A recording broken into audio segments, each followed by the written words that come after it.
When you look at a map of Africa today, one thing instantly stands out: just how much of it was once colored blue for France. From the edges of the Sahara to the heart of Central Africa, the French Empire stretched across a massive portion of the continent. But how did that happen? Why did France, of all European powers, end up claiming so much of Africa? The story goes back long before the 19th century to the age of empires, exploration, and ambition.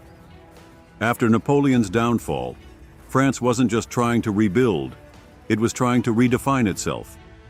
The country had lost its American colonies decades earlier, its European power shaken, its pride wounded. So French leaders looked elsewhere to a new frontier that was rich, unexplored, and already drawing the eyes of Europe: Africa.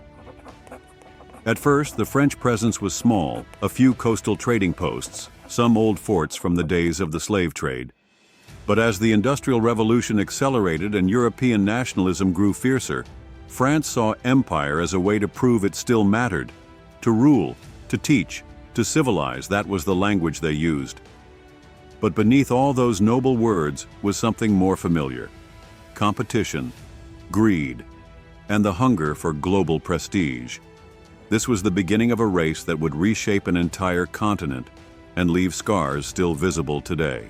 By the mid-1800s, Africa became the stage for one of the most dramatic races in history: a race for empire. France wasn't alone in its ambition.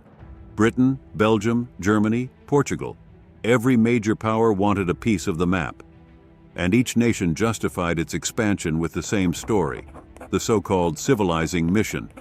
For France, that idea had a special meaning. They saw themselves not just as conquerors, but as teachers of culture, bringing language, art, and progress to the places they occupied. It sounded noble, until you saw what it actually looked like on the ground. Colonial expansion meant soldiers, gunboats, and drawn borders cutting through communities that had existed for centuries. African kingdoms and tribes were suddenly told they lived inside French territory. Resistance was inevitable and often crushed with brutal force. Meanwhile, the European powers argued over who owned what. To avoid open conflict, they met in 1884 at the Berlin Conference, carving Africa into neat lines that fit European maps, not African realities. No African leaders were invited. In just a few months, centuries of diverse cultures were divided by rulers who had never set foot there. For France, this was both a victory and a burden. They had gained an enormous share of Africa, but now came the challenge of ruling it. France called its colonial system a mission, not just to rule, but to transform. The French believed they could turn Africans into Frenchmen, not by blood, but by culture, by language, by education. They called it assimilation, the idea that those who adopted French values and language could become equals under the empire. In theory, it sounded progressive, almost enlightened for its time, but in reality, it created a deep divide. A few Africans were educated in French schools and given limited rights, while millions remained subjects, ruled, taxed, and silenced. French officials claimed they were spreading civilization. What they spread was control. The French Empire built railways, schools, and ports, but also extracted resources, imposed forced labor, and erased traditional power structures. Local leaders were replaced by French administrators. Old languages, religions, and customs were discouraged, even punished. To Paris, this was the grandeur of France spreading across the globe.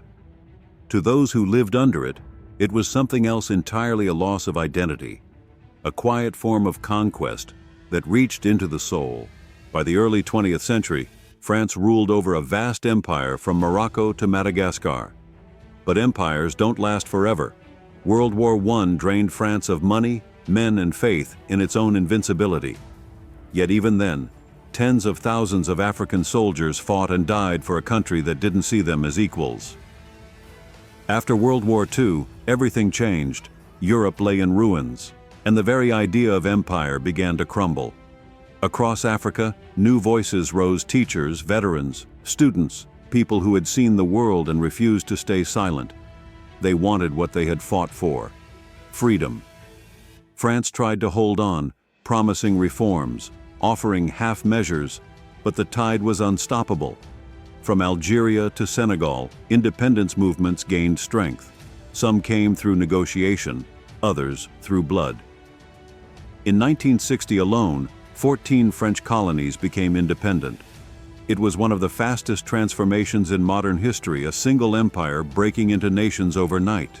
And yet, even as the flags changed, France's influence didn't disappear. It simply evolved into politics, trade, and the quiet language of diplomacy. Today, the French Empire is gone, but its shadow still stretches across Africa. French remains the official language in more than 20 African countries. Paris still plays a role in their politics, their economies, even their currencies. The old colonial roots, once carved by soldiers and traders, have turned into highways of culture, music, and migration. But the legacy is complicated. For some, France represents education, opportunity, connection to the wider world. For others, it stands for exploitation, loss, and the long memory of inequality. Empires rarely disappear, they just change shape.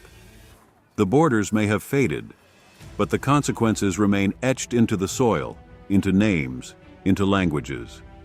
What began as conquest has become a relationship still being rewritten, even today. And so, when we ask, why did France get so much of Africa? The real question might be, how much of Africa did France ever truly let go?